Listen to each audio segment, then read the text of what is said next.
SIA Ekovalsts Latvijā jau darbojās 3 gadus. Uzsākām mēs darbību Lietuvā, kur jau ir 10 gadu darbība. Mūsu galvenie darbības virzieni ir, kas saistās ar naftas produktu rezervuāru tīrīšanu, dažādu cauruļu vadu tīrīšana, TV inspekcija, vides sanācijas darbi un bīstamu atkritumu apsaimniekošana. Tehniskais aprīkojums mums ir moderns, jauns. Ir arī īpašs mašīnas, kas iegādātas no Amerikas, kas var dažādus sausus produktus sūknēt, piemēram, kā cements, ogļu putekļus, un šādas mašīnas Baltijā nav. Mūsu uzņēmumam ir 3 veida ISO certifikāti.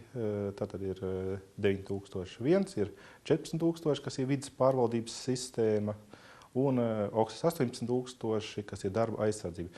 Šie certifikāti apliecina, ka viss mūsu darbība notiekās saskaņā ar instrukcijām, likumdošanu, tātad atbilstoši vides un darba aizsardzības likumiem. Tātad vēl viens no mūsu uzņēmuma darbības veidiem ir bīstamu atkritumu apsaimniekošana.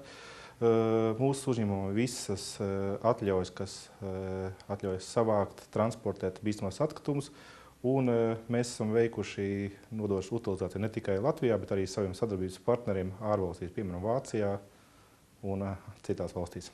SIA Ekovalsts Latvija ar prieku gaidīs jūsu zvanus, e-pastus. Mēs ceram uz sadarbību ar jauniem potenciāliem klientiem.